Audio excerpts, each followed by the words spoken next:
Everybody. Welcome to the Jewish Study Center. We have a great class for you today. I'm Jerry Garfinkel. I'm both the treasurer and the technical director for the Study Center.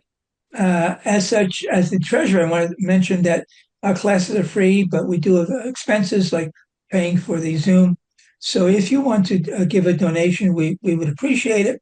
And just go to our website, www.jewishstudycenter.org, and click on donate. You can donate with your credit card or through your PayPal account, or if you want to send a check.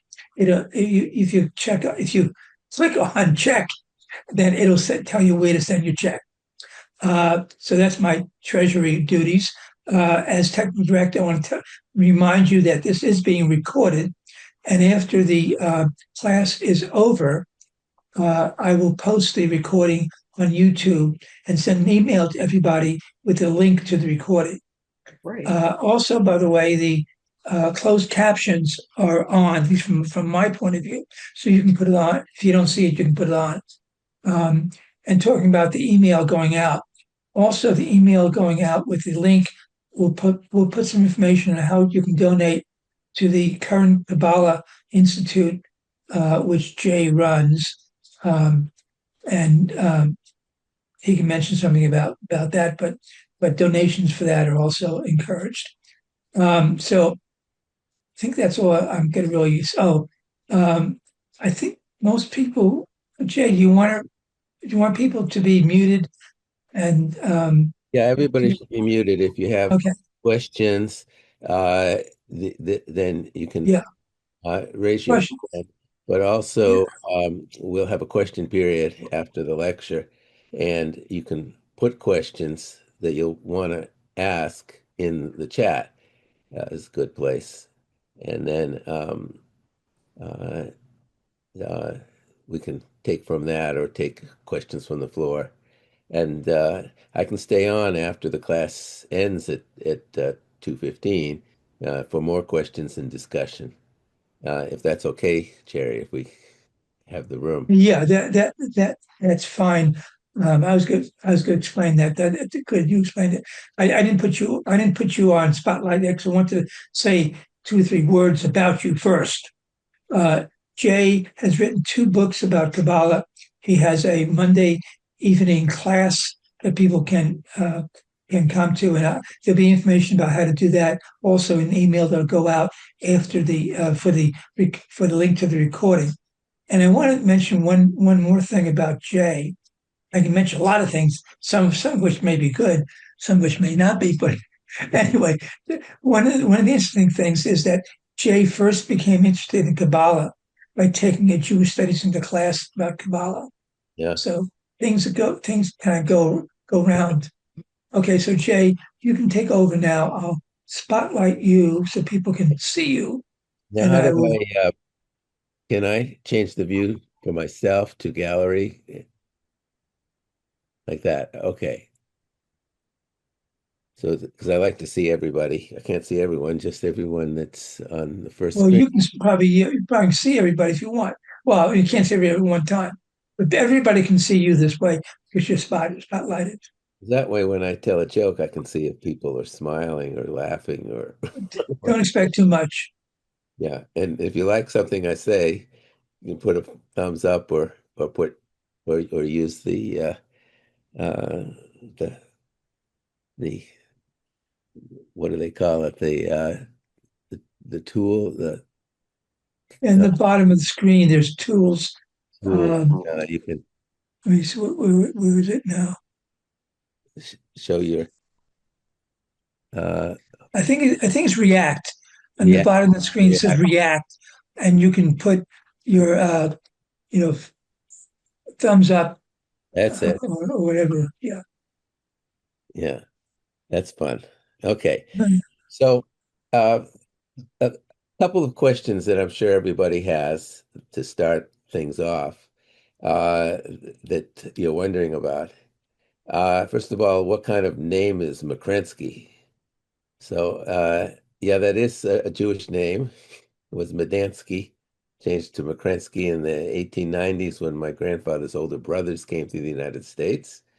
Uh, and the second question is, do I have to be over 40 and learn it in Talmud and Torah and male before I can study Kabbalah?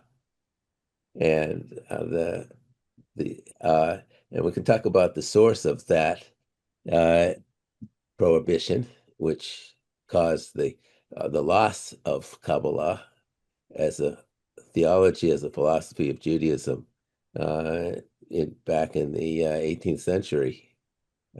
So by the 19th and 20th century, it was really lost to Judaism.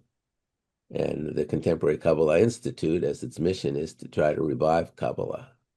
And that's part of the purpose of this lecture today, this class, and my Monday night class, is to get people interested in enhancing their spirituality through Kabbalah. So with that, the theme today is the prayer of Lecha Dodi. Just with a show of hands, how many are familiar with Lecha Dodi? And that's the core prayer of Friday night service.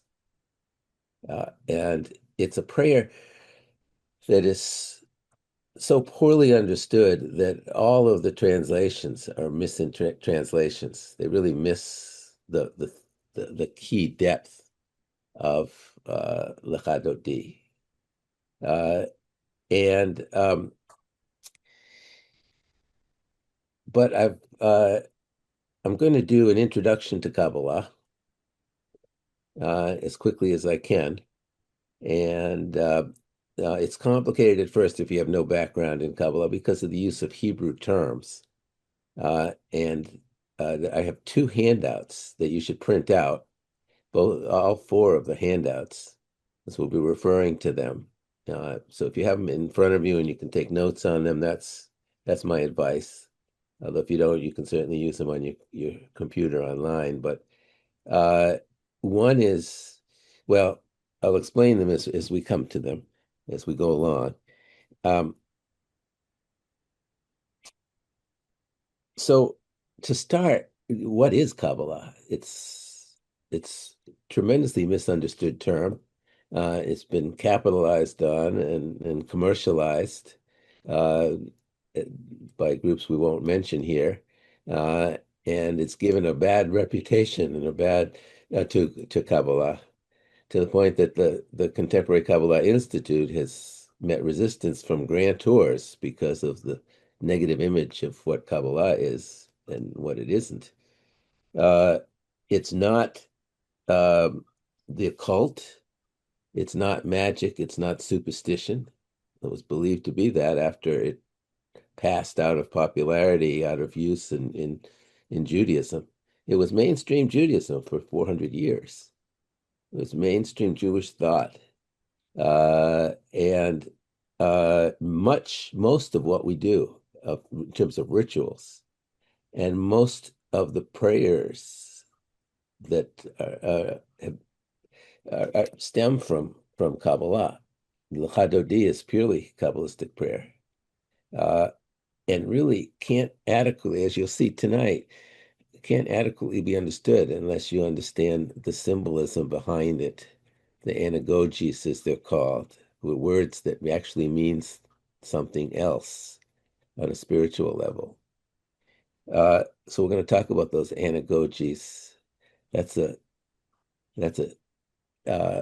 technical term for something in Bible that actually refers to something mystical or deeper meaning.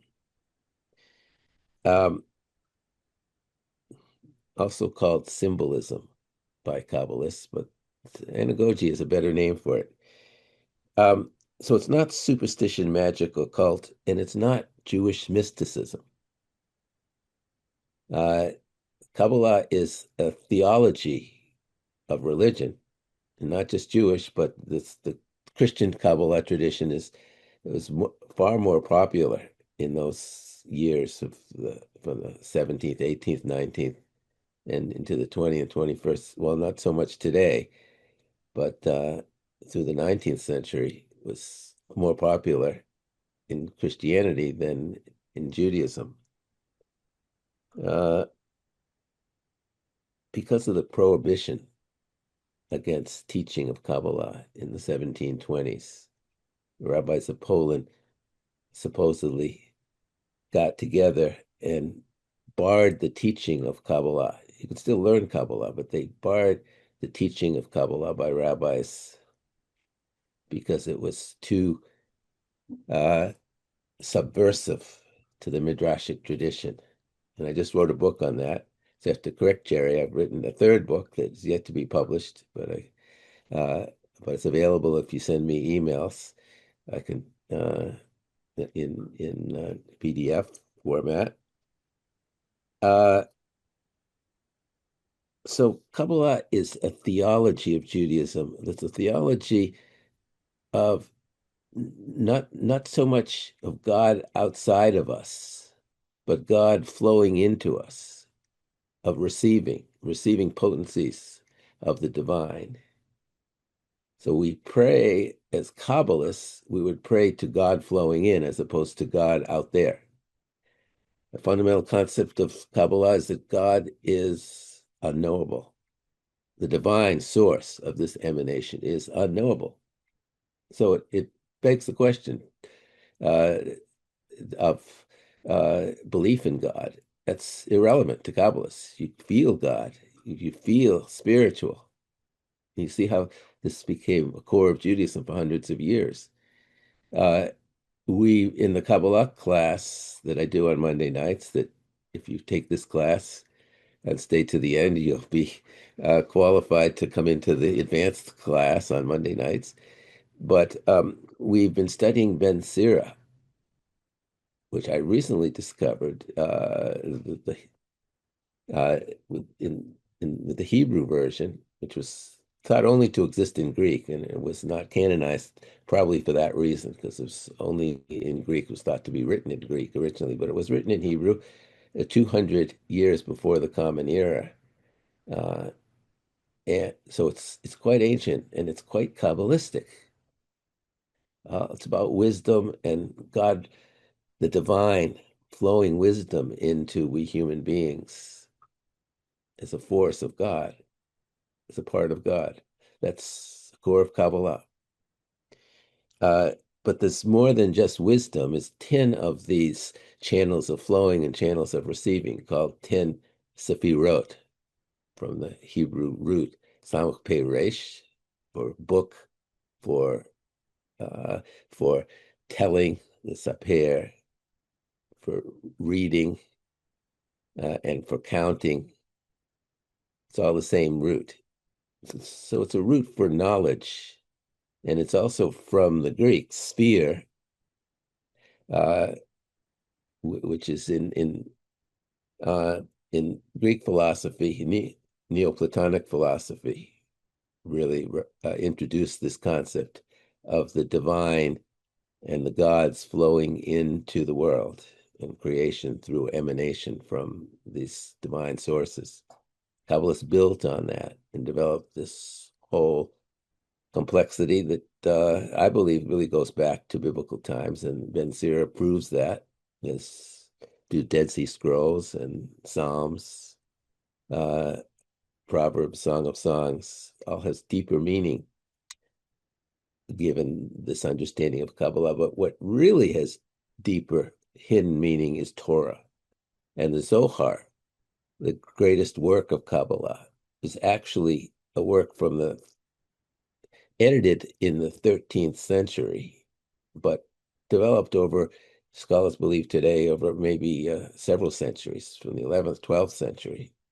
In fact, there are Kabbalistic writings from the 12th century that are verbatim part of the Zohar. In English, it's a 13-volume piece by Daniel Matz. You can see it behind me in yellow, parts of it anyways, in my library there. And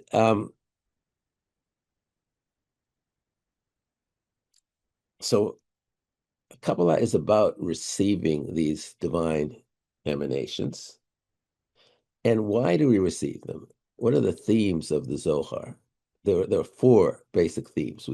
We receive them to enable us to be partners in ongoing creation with the divine flowing into us. We need God and God needs us, according to Abraham Joshua Heschel, the great closet Kabbalist. As I've given my first dissertation was on Abraham Joshua Heschel, who I called the closet Kabbalist because he was afraid because of these prohibitions and his upbringing through Hasidism to teach Kabbalah. And he never taught a course in Kabbalah, although he was a Kabbalist through and through. And his writings are so Kabbalistic, particularly this concept of mutuality of need, that we need God, that God needs us. In order to continue creation, that creation is ongoing. And Book of Genesis and the whole of Torah is about that ongoing creative process to Kabbalists. If you get below the surface and use the anagogies, the symbols, to understand what Kabbalist believes is really the core of Torah, the body of Torah and the soul of Torah, is that enlightenment on these 10 sfirot, these 10 categories of emanation into us. So creation partnering is one theme. Another is holiness, that we receive holiness, we can become holy. And there's a nucleus in this group of 10 called Tiferet, that is the holy name of God, Yud He Vav He. And that flows into a 10th sphira at the bottom, the feet of this realm of receiving, that is the ability to feel God's presence. And if we can open the gates through saying a Kiddush and receive a feeling of holiness from Tiferet, another part of one God, then we can become holy. We can feel holy. We can make Shabbat holy and the holidays holy, which is the whole meaning of a Kiddush. And it is the core meaning of Lecha Dodi, as we'll see. So holiness is the second theme. Third, it's about Yom Kippur, ethics, repentance, sin. The major theme of the Zohar is the theme of Yetzer Hara, the evil inclination, evil potentiality that all of us have, all human beings, because we can't co-create without the potential for warping and bringing out of balance the flow into us, and that's sin. And rebalancing ourselves is repentance. So ethics is a third theme. A fourth is the theme of revelation, what happens to be the same root, the same word as discovery. Discovery, revelation, same thing. The ability to discover new meaning in Torah, new medicines, new biology, new physics, new ideas for a company, for a business, creating artwork, creating music. That revelation, that flow of wisdom and understanding, and two of the top level sefirot brings us revelation. And two of the lower level sefirot, called Netzach and Hod, are the ability to articulate that Netzach, that revelation, and to be motivated. Hod is to be motivated. So let me pull up and share screen here and pull up. I'm going to use the big one. The other one is simple. You can have that as a companion, as a short shortened version, only one term under each of these instead of multiple meanings.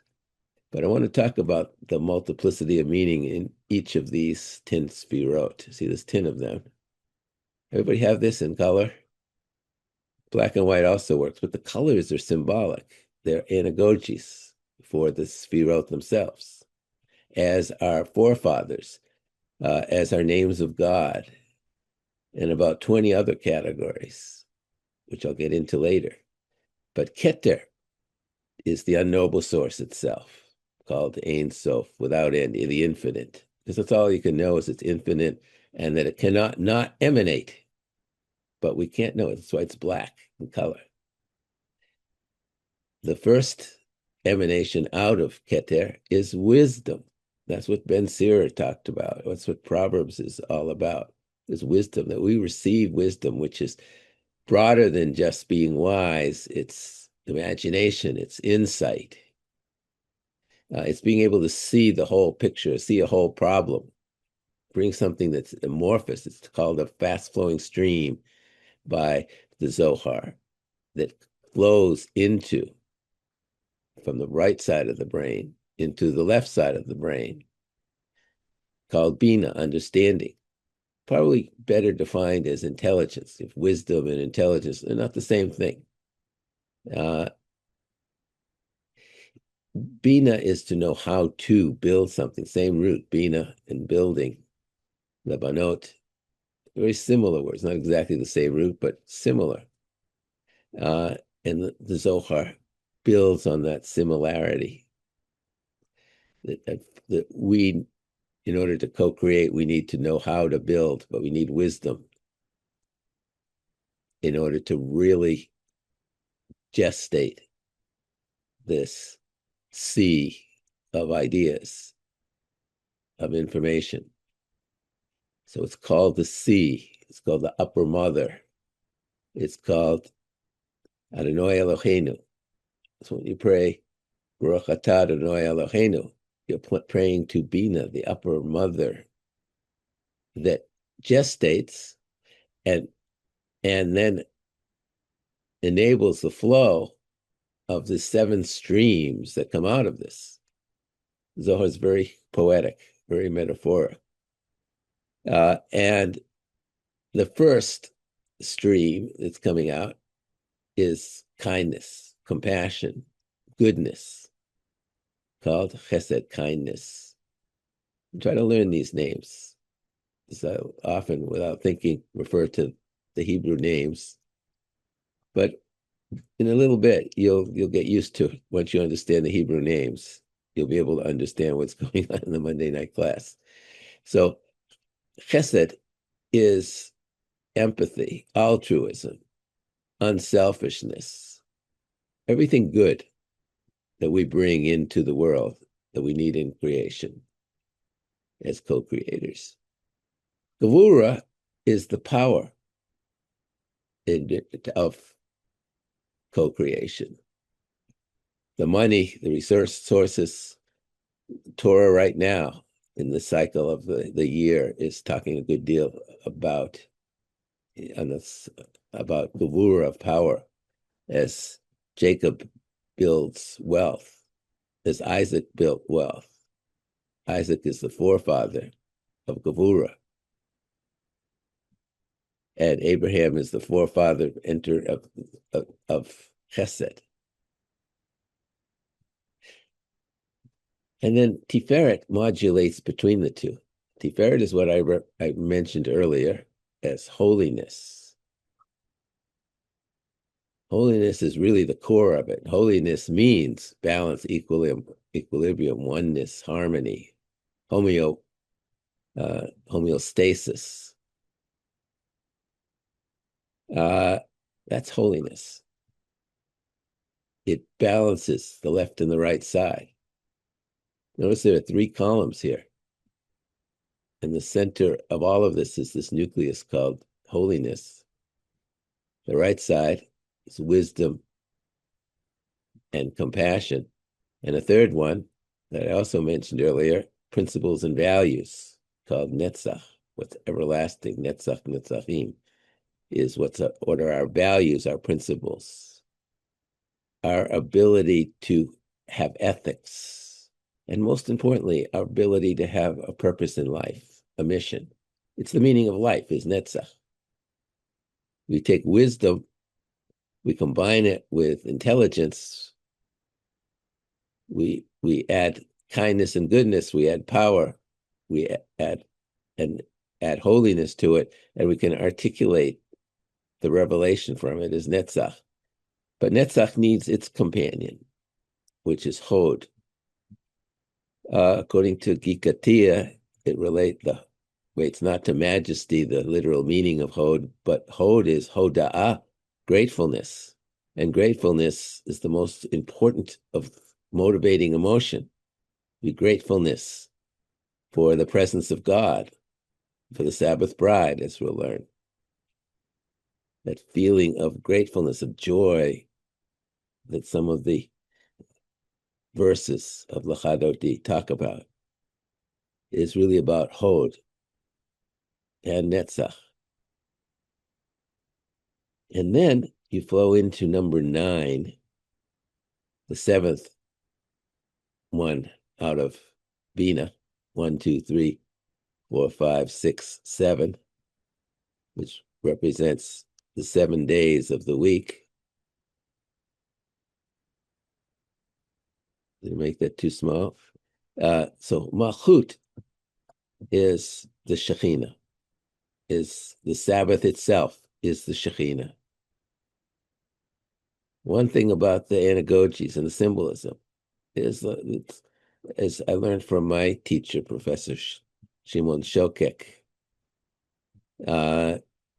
he would say that the flag is a symbol of America. But in Kabbalah, the symbol is the thing itself. So Shekhinah is not a symbol of anything. Malchut is Shekhinah. Shekhinah is Malchut. Yud Hey Vav Hey is Tiferet. Abraham is Chesed. But as we see in the Parashot that we've read the last 2 weeks, he's certainly not perfect. He's an incipient, the early stage of Chesed. But he is the introduction of Chesed, as Isaac is of Gevurah and Jacob is of Tiferet. So we've seen that he's far from balanced. Jacob is far from being a balanced person, even though he wrestles with the evil inclination. What's the evil inclination that he's wrestling with? The left side.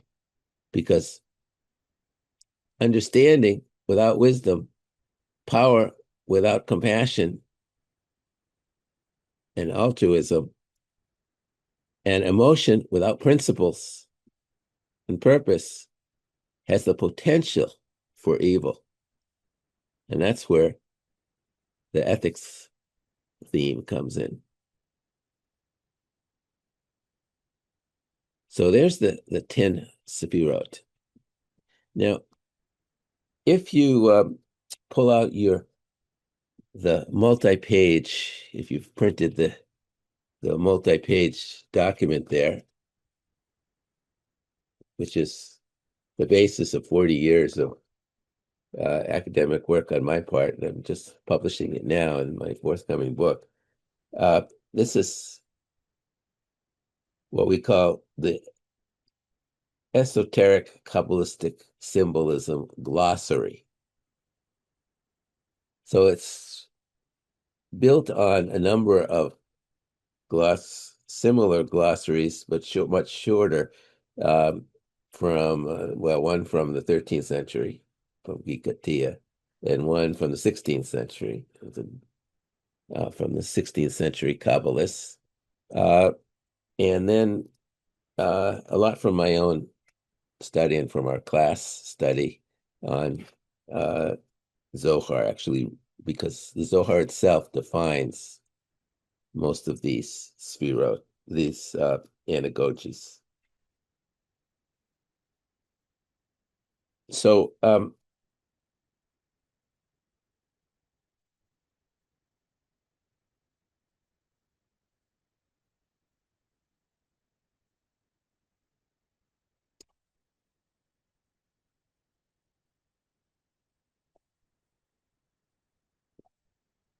So if you look on page 6 of this, if you turn to page 6,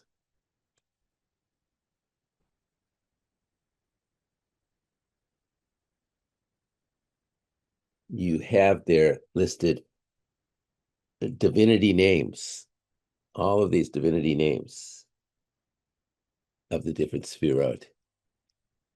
Yah, like hallelujah, is all about wisdom. And the hallelujah prayers, which come out of Psalms, are all about praising wisdom, chokhmah. Bina, as I mentioned, is Adonai Eloheinu, or Adonai Elohim, Yud He Vav He. I like to say YHVH. It's Hebrew letters Yud He Vav He. It's Tiferet. But Tiferet with Gevura, which is Elohim, is Bina, the two words together. Netzach and Hod are respectively Adonai Yud He Vav He Tzevaot, of forces, and Elohim, Gevura, of forces. Yesod is El Shaddai, the God of my womb, often interpreted, translated as the Almighty, but it doesn't mean Almighty, it means nurturing. Yesod, did I skip over Yesod when I went through the, I think I skipped right down to Malchut. Yesod is crucial. All of the Sefirot come into Yesod, and they become unified. Peace is Yesod. Completeness is Yesod. But it's the ability that we have to have need awareness, to have healing. It's the God aspect of life. El Chai is another name for Yesod, the God of life. It's the life force. So you can start to see some of the possible applications of all of this in meditation and as well as in Jewish prayer. What's wonderful about understanding this Kabbalah and its anagogies is that prayers become alive. So Yesod has a deeper, more broad meaning, which is this one hidden down here, righteousness. Righteousness, making things right. Tzaddik, right. Tzedek, righteousness. Same word, really. Tikkun Olam, Joseph is the forefather of Yesod, righteousness. Literally means foundation. This is the foundation of all of this, but it really means Kabbalistically righteousness, need awareness, instincts, drives, peace, all of that. It's a multiplicity of meanings. It's important because it unifies. It's the sexual organs is a part of the body. This is the torso, is Tiferet, and Malchut as the feet. So anytime this Zohar talks about parts of the body, it's talking in its code language about the different sefirot. So the right arm or hand is Chesed, the left arm is Gevura, the right leg is Netzach, the left leg is Hod. Our feet enable us to walk and move on is Malchut. It all makes sense. But in Lecha Dodi, if you don't understand these relationships in the anagogies, then you're missing the meaning of the verses. Now, Lecha Dodi has 10 verses. Oh, what a coincidence! There's 10 sefirot. Yes, and each one, some by a little bit of a stretch, but the poet Solomon Alkabetz, whose name is written in the verses, Shlomo Tzvi Halevi, Shlomo Halevi. Each of these 10 verses starts with one of the 10 letters of Shlomo Halevi. But the theme of each one, as we'll see, is of each verse is first of Keter Lecha Dodi itself, then wisdom, intelligence, understanding, the source of blessing, chesed, kindness and goodness, gevura, power, tiferet, holiness, netzach, principles, hod, emotions and motivation, yesod, healing and righteousness and being alive, and malchut, the Shekhinah. And Shekhinah means the closeness of God, the ability to feel God's presence, the ability to have a spiritual or mystical experience, all of that, the ability to pray, to praise God. Praising God opens gates, opens from Bina, opens from Tiferet. And Lecha Dodi is particularly about opening the gates of Tiferet, of holiness, so we can receive holiness and make the Sabbath holy. So it's about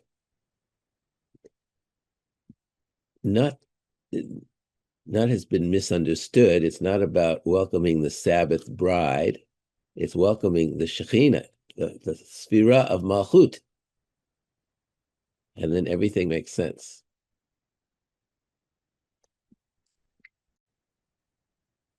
So I'm going to stop the share for, oh, I hit the share again. How do I stop the share? Oh, stop the share over here. Sorry, I think I know now.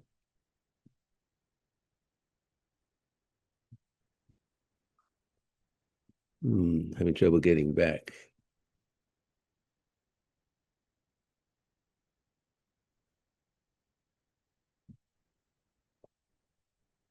There we go.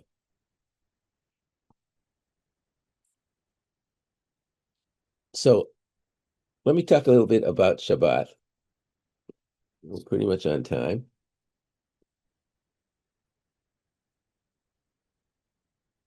How does all this translate to understanding Shabbat? And then how does understanding Shabbat translate to Lecha Dodi? What are the rituals of Shabbat? We light candles. The light represents the flow coming out of Bina, out of intelligence, called the Shefa. But it also represents the flow of holiness coming out of Tiferet, out of the Yud He Vav He. We do this 3 times. Why do we do this 3 times?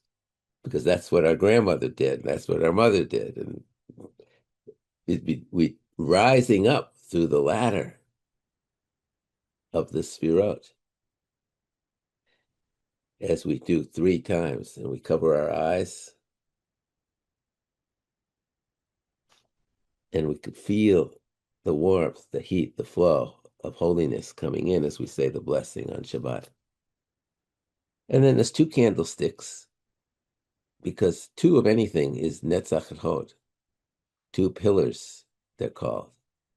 That's where we become really partners in ongoing creation, where we can understand what our mission is, and we given the motivation to carry it out, the Netzach and the Hod, and we can add to that the force of righteousness of all the Sfirot coming together, and of the presence of the Shekhinah.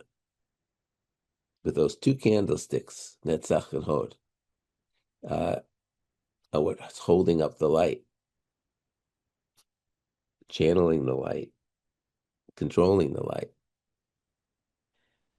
And then we say the Kiddush.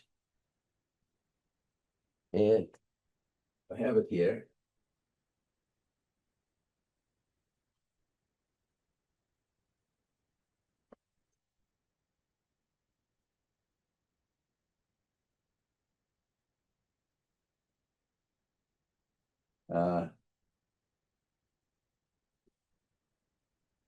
Well, here's the Kiddush cup. Not the Kiddush cup I was looking for, which is rounded. You've seen that, and you put it in the palm of your hand.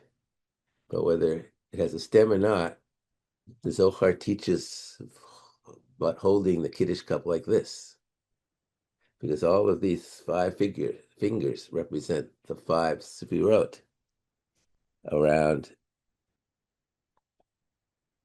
Oops.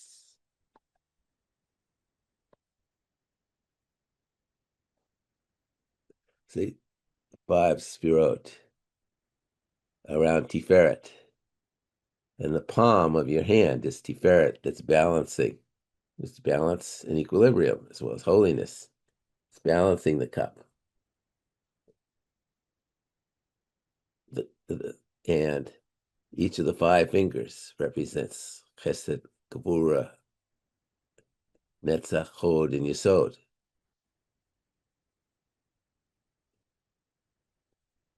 And the wine represents Gevura.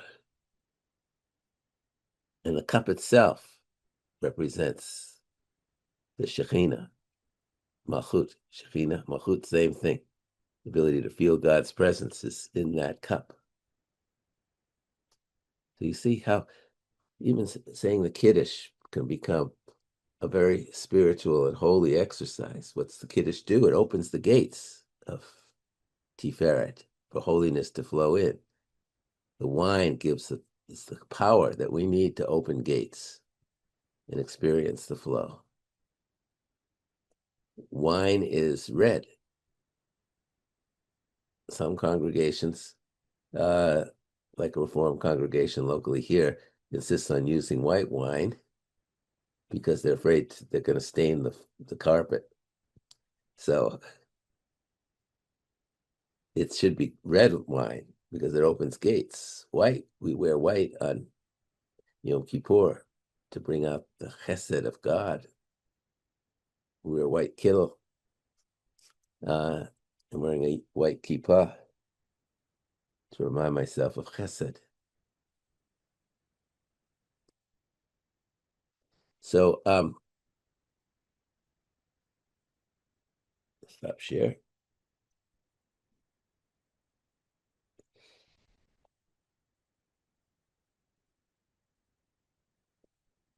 So then we bless the children, right?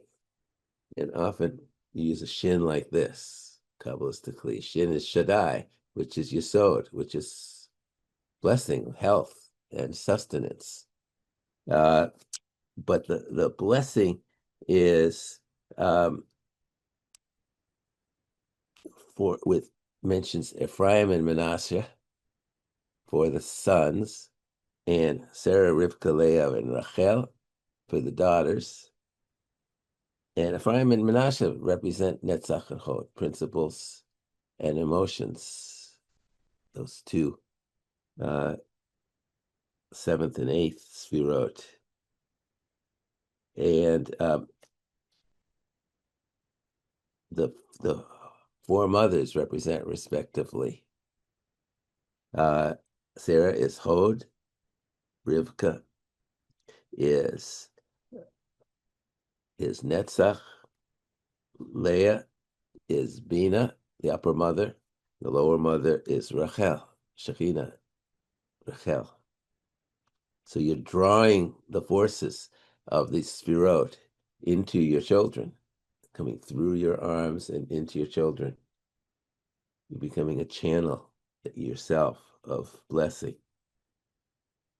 And then by opening the gate, saying the Kiddush, we give ourselves a neshama yetzera, an additional neshama, additional soul. You probably heard that referred to. That in the Zohar is the holiness. We're making ourselves holiness. We have this period of time from the saying of the Kiddush, maybe from the lighting of the candles. We've created this unity between Tiferet and Malchut, this yichud, unification. And it's talked about in the Zohar very sexually. It's an intercourse between the male and female aspects, not uh, sexistly male and female, but sexually, biologically male and female. The male being Tiferet, entering in and having intercourse with its bride, an intercourse that we bring about with Yesod being the force that pulls them together, the ninth spira. And then Havdalah comes. A candle with three candles woven together, representing the various levels of the spirot, of the tree of life itself, as well as a tree of life itself. But also the candles, the lights, represent the right side, the Yetzer HaTov. We're bringing into ourselves an abundance of wisdom, of kindness, and of principles for the coming week. And in the spices, or motivation, it's hod, as we pass around the spices, say the prayer over the spices. And of course, then we extinguish the fire in wine, and Gevura, the Gevura of wine opened up the gates, and now we're closing. We're ready to start the week, losing that holiness. Okay, so Lecha Dodi. Let's go through Lecha Dodi verse by verse, and I'll translate it. What I sent you was the Mitsuda translation, which is a terrible translation. Not that it's not accurate in its Hebrew, but it misses the anagogies, the symbolism, the Kabbalah, as to what the poet Alkabetz is really saying.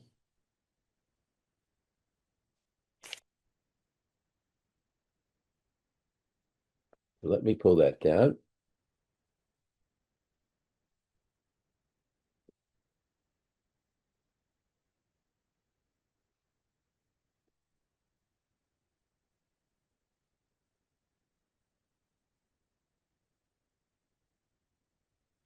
Why is, here it is. Here it is. From where, you might be asking, does this understanding of Shabbat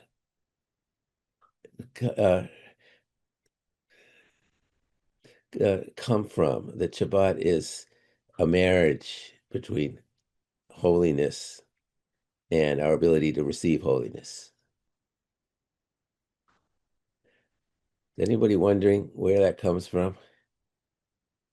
Well, the Zohar, and before the Zohar, Nachmanides uh, emphasized that the word kiddushim, meaning the making of holy, is also marriage. It's the same word, basically, the same root in any of it. So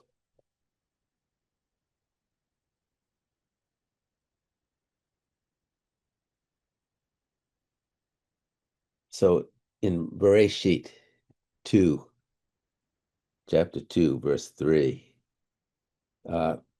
and he made Shabbated on the seventh day from his creation, his making, and Elohim, which is Gevura, blessed the seventh day and made it holy, or as Nachmanides would read it, and the Zohar reads it, and married it. On the seventh day, he married it. And then in Exodus, remembered the Sabbath day and make it holy. No, the Kabbalists say, remember the Sabbath day and marry it, betroth it. And in Exodus 20:11, Al Kain Barach Adonai et Yom HaShabbat v'yikadshehu. It's the Kiddush that we say on Sabbath day after services. Therefore, bless the Sabbath day and marry it. A whole different sense of meaning. And then finally, Exodus 31, verse 17 and 18. Because in 6 days, Elohim Gevurah made the heaven and the earth, and on the seventh day, he sat, Shabbated, and Vayinafash, and he rested or he refreshed, is how it's always translated. But here, Nachmanides says, made nefesh, made the soul, same word, the hinafash, the nefesh, vayinafash. He made the soul. And then it continues that we don't say is what we should say is part of the Kiddush. And he gave it, the soul, to Moses as his bride, as his completion. Kala, bride, completion.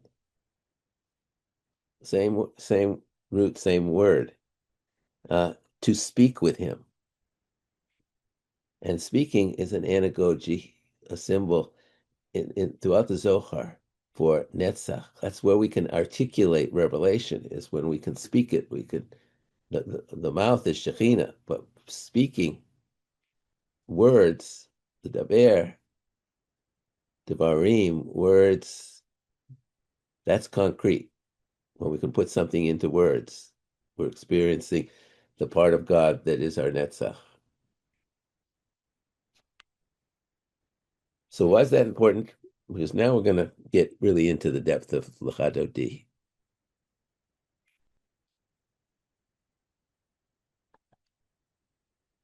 And I'm going to display it. And here it is. There. Not this one. Do you see the tree of life still?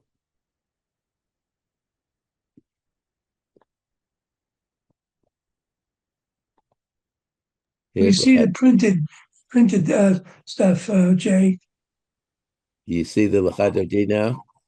Yes. Okay, great.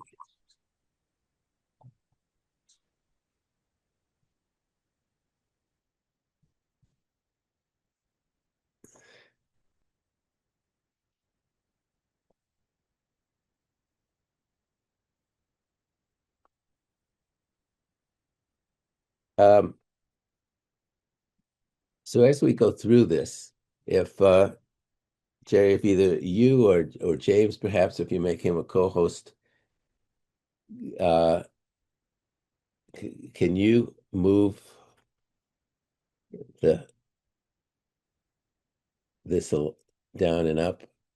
Well, I guess everybody can see this pretty much, at least for the first beginning, because I'll forget to do that.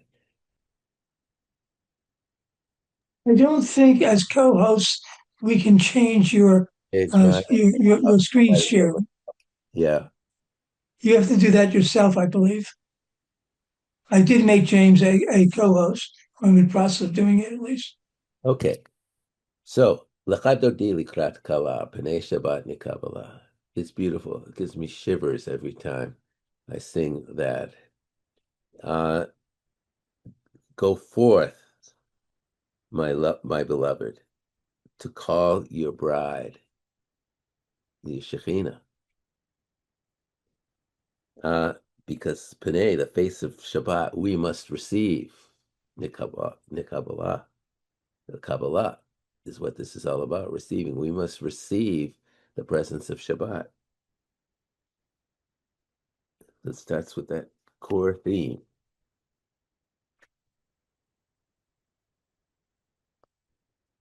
Here we go. And then it goes, so that's the keter that we repeat is the chorus. The unknowable source is telling us, go forth, Tiferet, to call your bride, your Malchut, your Shekhinah. Yeah, you probably should make it a little larger. Uh, That's good. well, I came back somehow to the. I've got it, Jay. Oh, you got it? Ah, great. So I'm just seeing, so I don't have to see that anymore. That's great. So, um, so verse 1, the theme of wisdom, Shamor v'Zachor, observe and remember.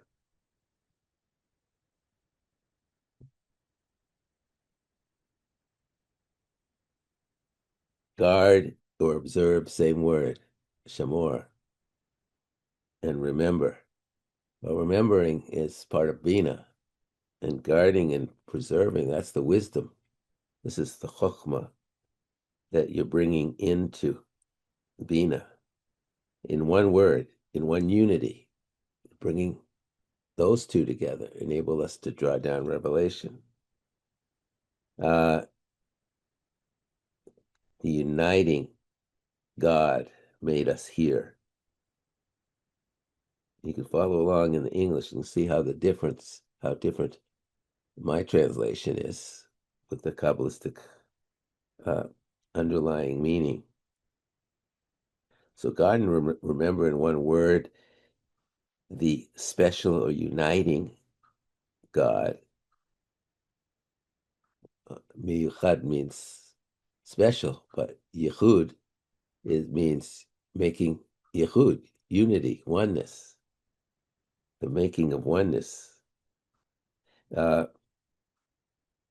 Made us hear, caused us to hear.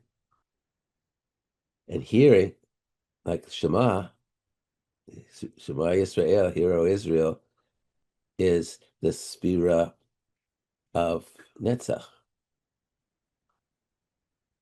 So it's causing us to be able to articulate this in Netzach.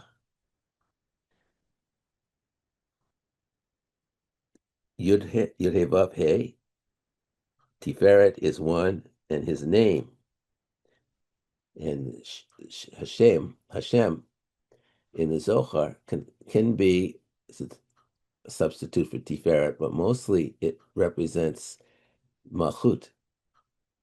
The Malchut is one, the Tiferet is one, and his name is one. For the name Malchut and for Tiferet, he uses the word Tiferet in here, holiness, and for praise. Where does praise come from? Praise is the stimulant to drawing down the flow, just like the wine is. When we praise God, Baruch atah, blessed are you, we're opening gates to receive that blessing.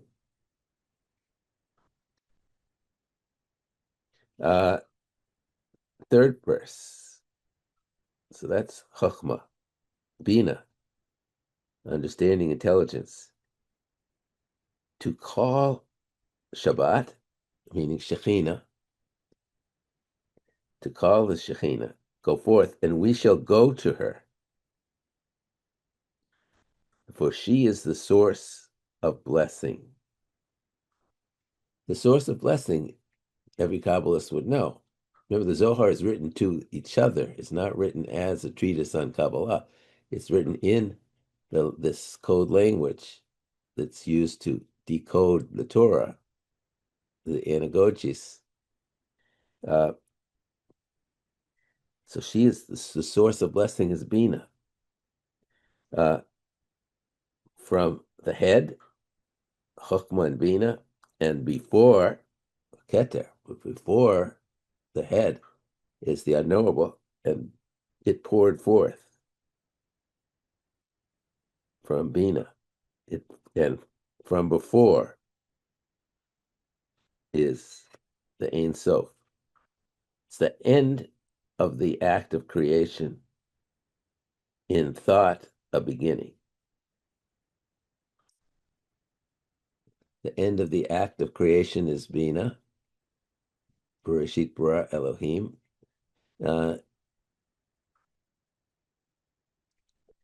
Et Hashemayim, the Shemayim is Bina. In the beginning, God created the heavens. And in thought, a beginning. The Reshit.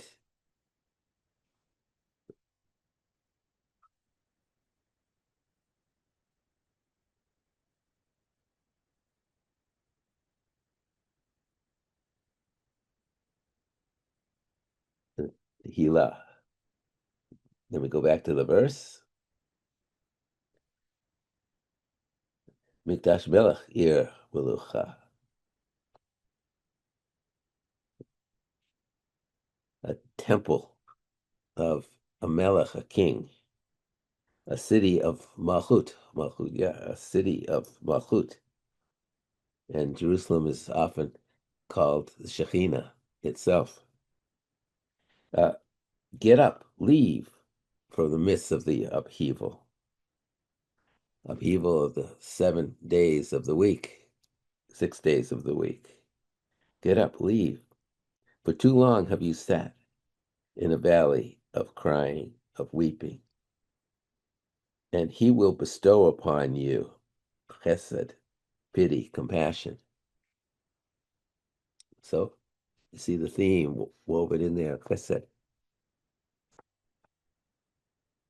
And then we come to the verse of Gevurah.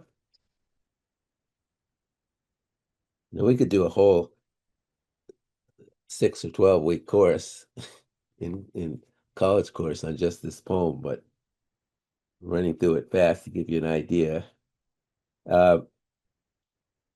Gevurah. This comes from Isaiah 5. He borrows in the next several verses. He borrows from the beautiful poetry of Isaiah. Heat na'ari mi'afar kumi. Shake off the dust.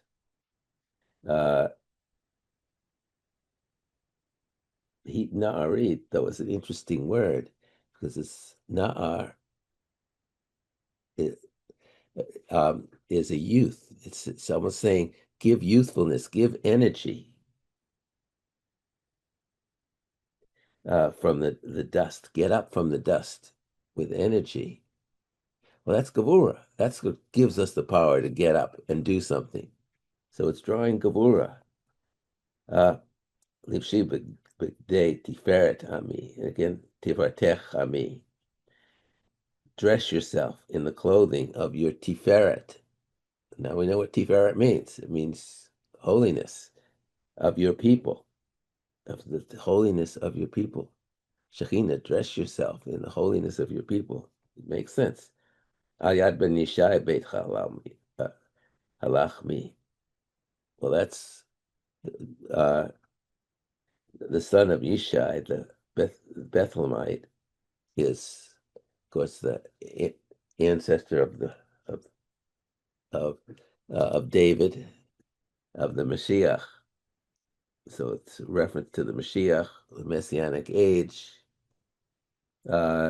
to Tikkun Olam, fixing the world towards the Messianic age. Tikkun Olam is a Kabbalistic concept for a role through Yesod of partnering with God to make a better world. Kavra el nafshi ge'alah.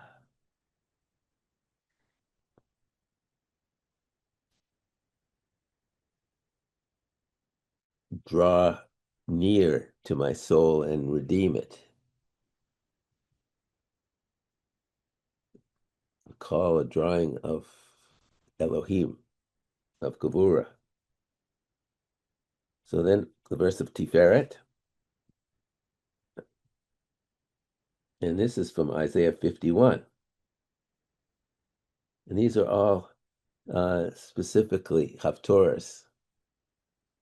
All of these Isaiah, this was Haftorah for Shoftim, if you're interested.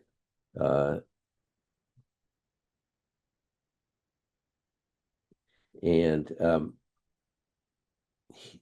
heat orrery. Wake up. Tiferet, holiness. Because comes your light, Kibarech. Because comes your light. Kumi, Ori, get up, make light. Ori, Shir Daberi. Awaken, speak, which brings up Netzach again into this. Speak a song, speak a poem, make a poem. Because Kavod Adonai Alayich Nigla. The Kavod, the glory of God, is code for Netzach and Hod. The Netzach and Hod of Yud Hey Vav Hey that comes out of the Kavod is what is emanated out of Yud Hey Vav Hey, re-emanated. There are two key re-emanators. There's Keter at the top, and then re-emanated from Bina, intelligence, and then re-emanated again from holiness. And then from Malchut, it's re-emanated with our help into the physical world.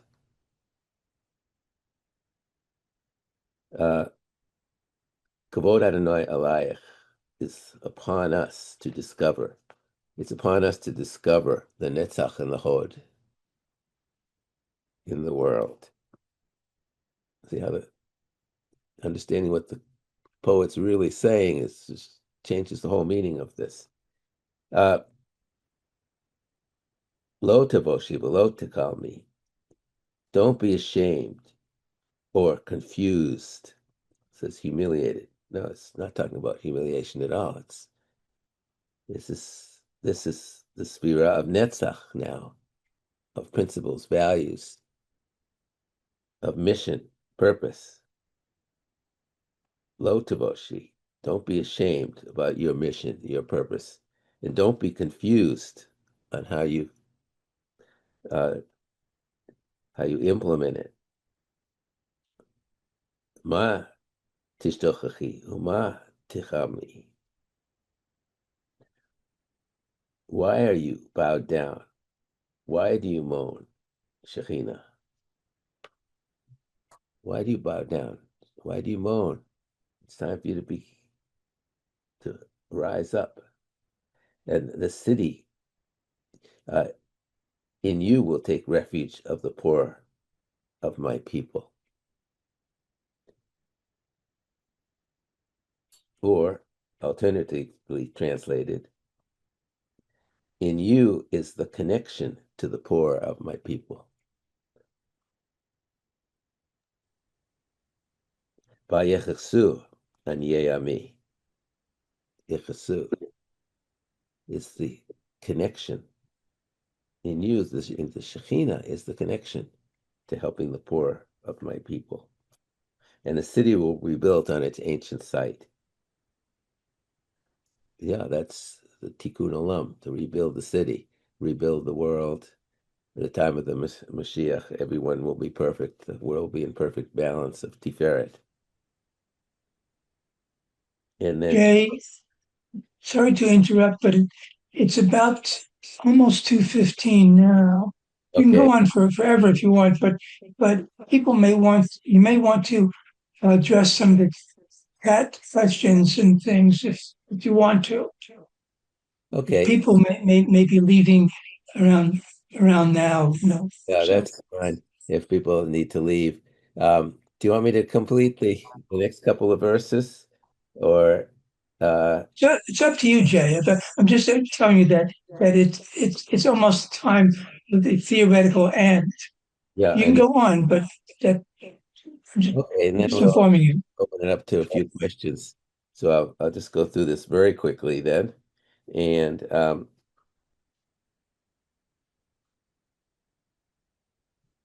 so I want to go to the verse of Yesod. We'll skip Hod and we'll go to Yesod. Yaminu small tifrotzi, right and left side of the sfirot. You spread out. But tifrotzi is a tree. You'll bloom, it sort of connotes. It's also a holy tree. It relates to Canaanite tree.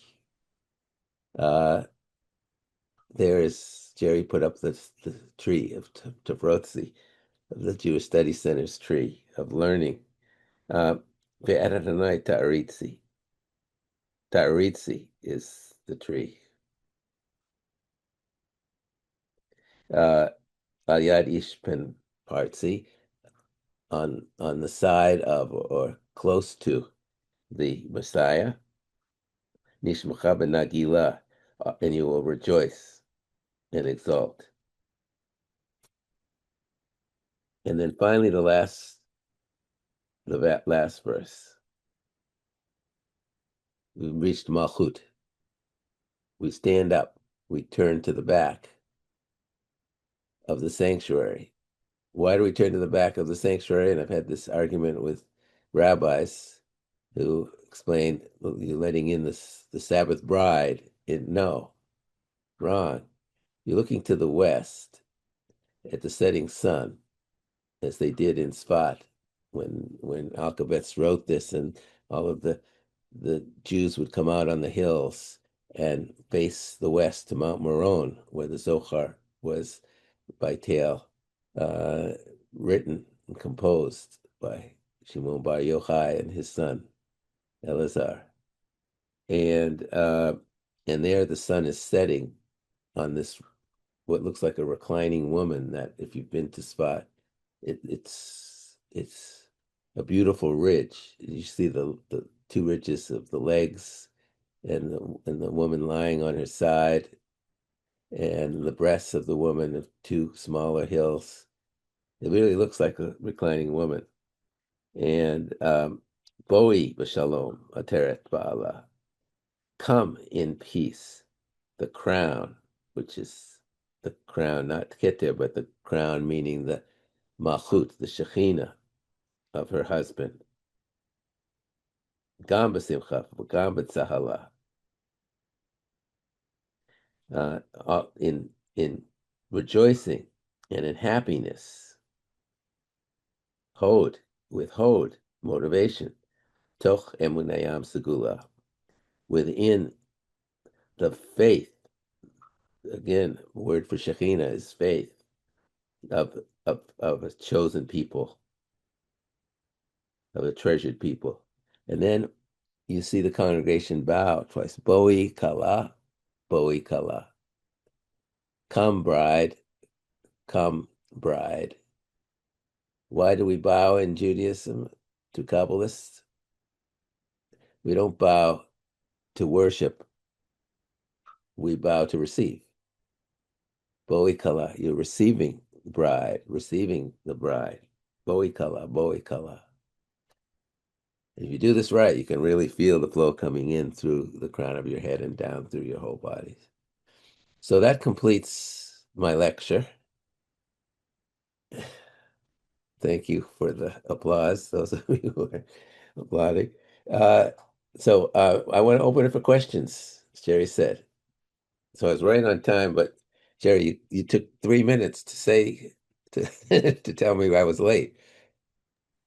So we got through pretty much the whole thing except for the Hod verse. Any questions? I see several. Okay, just put up your hand if you have a question.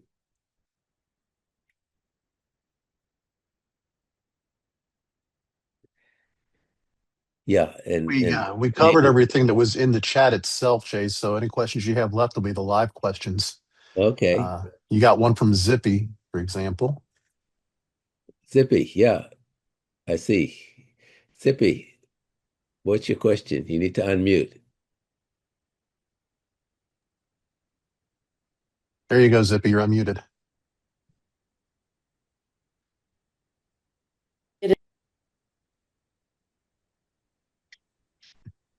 Okay.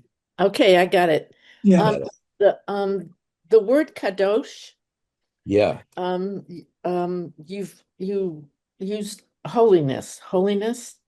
yeah. I was also taught it's separate. Yeah. And I need to say, Jay, that this was excellent. Thank you. Thank you very much. Filled in a lot of gaps and made I love Lecha Dodi. And I feel her coming in the door. But yeah, so can you talk to me about Kadosh? Yeah, kadosh means that is a very specific meaning in Kabbalah. It means holiness, uh, and um, and holiness though is defined as something very specific, which is one of the aspects of Kabbalah that I really love. It means balance, harmony, equilibrium, oneness. Uh, that's holiness. The idea of separateness doesn't really fit with Kabbalah. So, but the idea of holiness being connected with marriage is definitely a connection. That's the whole theme of Lecha Dodi and of Jewish prayer more broadly.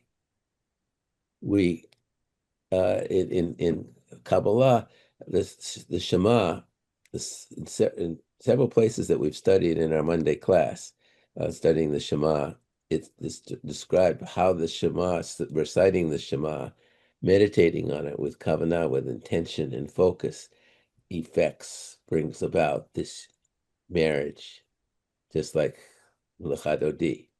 It was the same in the Shema. The marriage of the The marriage Shekhinah of and Yud He Vav He. Yeah, Yud Hey Vav Hey and Shekhinah, right? Of holiness and our ability to receive holiness. We're bringing it together, and you become holy. These are all flows within us that we're unifying. We make ourselves holy, So, make the day holy. right. Is the Shekhinah there all the time?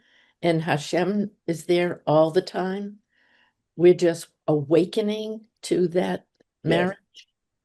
Yes, and the awakening is the Kiddush and the candle lighting, and our prayer is awakening. And how do we do it when we're not on It's a very Shabbat? good question because the Shema is in two parts. The Shema Yisrael, Hashem Eloheinu, Hashem Echad, is the awakening part, and the Baruch Shem Kavod Malchuto Le'olam Va'ed is the accompanying of the bride, the Shekhinah, with her two attendants, Netzachod and Yesod, up to Tiferet, accompanying up to holiness. There's really a lot to meditate on, to focus on just the Shema. So, but when it's not Shabbos, when it's not, Let me go to other questions. okay, I'm going sorry. to be on afterwards and Okay. for more discussion, but I want to give Leah a chance to ask her question. Okay, thank you very much. Actually, Gilda is next. Gilda, She was writing too. Yes, thanks, James. Gilda, then Leah. Yeah. Okay, hi, thank you. Hopefully mine's a little quick. So you mentioned about in Boi Kala Yeah. that we bow to the west. Why do we also, especially if we're in the house, bow to the entrance without considering the direction? By mistake. And the particular congregation where I raised this issue with the rabbi is because he had explained, he always says that every week this is a conservative congregation, and we face the door to bring in the Sabbath bride, but their chapel, where they hold Friday night services, is not really faced to the east even. So the door isn't actually on the west. And it's very important to face east in praying certain prayers, because east is towards holiness, towards Tiferet. And the west is towards Yesod, righteousness and life, and towards the setting sun and the coming of the bride. She's coming from the west. So it has nothing to do with the door. It has to do with west. So thanks, Leah, for an excellent question. I mean, who was it? She disappeared. That was Gilda. Oh, it's Gilda. Leah, Leah, Leah's unmuted now, so she can ask her question. thanks. Hi, I have two questions. Am I allowed to ask both? Yes. Okay. The first one was, I don't know if I heard your response or if you answered it, but at the very beginning of this, you mentioned about that rule that's around about needing to be over 40 Yeah. to explore this. And what are your thoughts about that? My thoughts are that that's the reason that Judaism lost Kabbalah. Everything that I've talked about today, it's been rediscovered about Kabbalah from Gershom Scholem, who really originated the science of the study of Kabbalah, and through scholars like me today, we're still discovering the Zohar. And one thing that I've discovered, and I've just written a book on, is the subversiveness of the Zohar. It is so subversive to the Midrashic tradition that it explains why the rabbis, who were all Kabbalists themselves in the 18th century, and even in Hasidism, Hasidism is an outgrowth of Kabbalah. It's a Kabbalistic sect in top to bottom. And they still observe that prohibition about teaching Kabbalah, not learning Kabbalah, but the prohibition was not to teach it. But that became understood as, oh, that's something dangerous.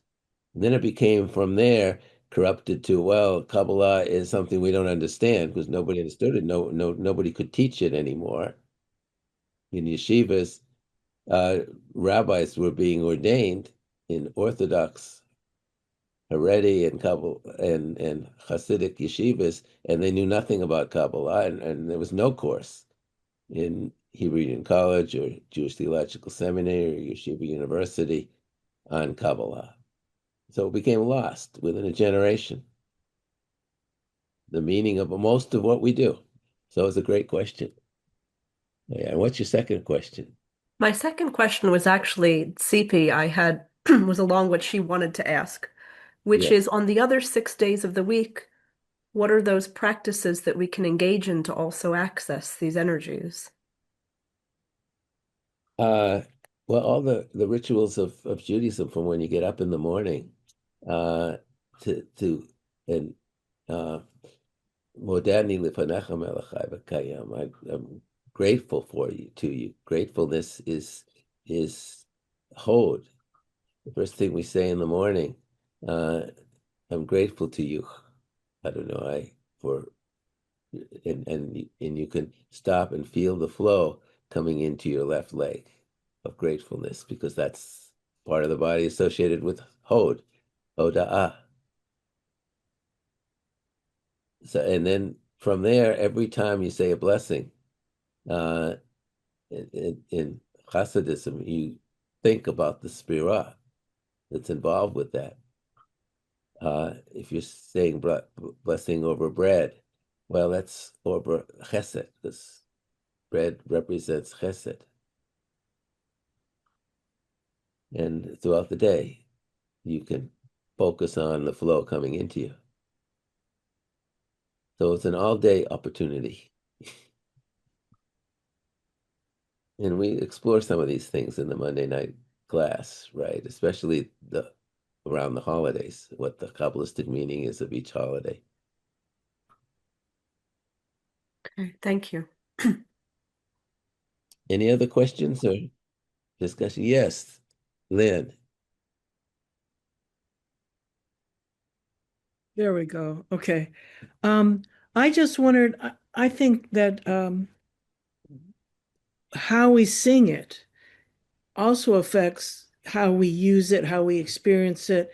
And I was wondering what tune, I mean, does it matter which tune you use or which melody you use with the Lecha Dodi? Oh, I'm so glad you asked that question, because understanding the depth of meaning has made me really annoyed at some of the melodies that are used, especially more contemporary ones. A little, uh, mariachi band rhythm, for instance, of one that's very popular in one of the congregations here.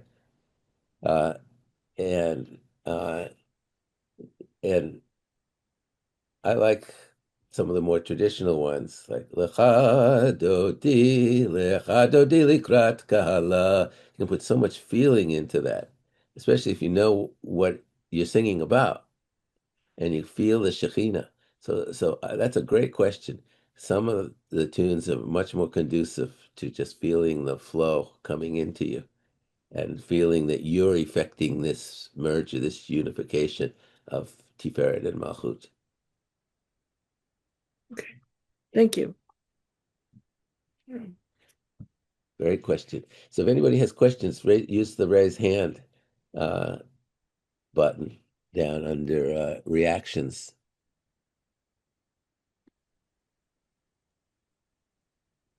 So if there are no more questions, I'll wrap up with a little summary of what I talked about, in case anybody missed anything. And I'd love any feedback. If anyone wants to email me with questions that may come up, feel free to do that. Join my class on Monday, and Jerry has offered to send out the link to the class to everyone, so you can just join the class on Monday, and add you to the mailing list. It's a free class, as this is, and uh,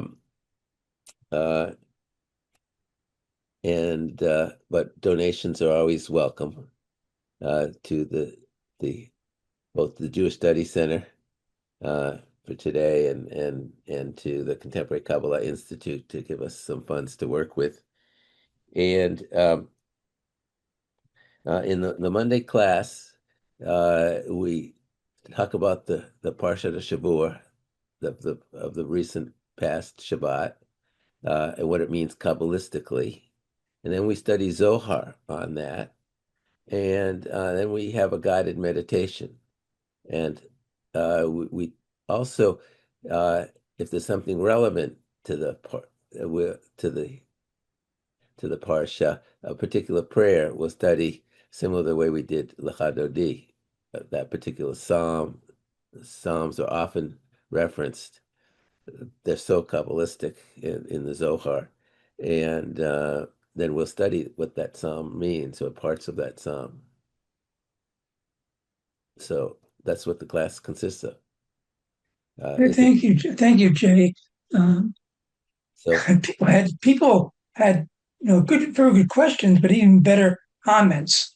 So yeah, I think a lot of people learned a lot and are now inspired maybe to come into your class.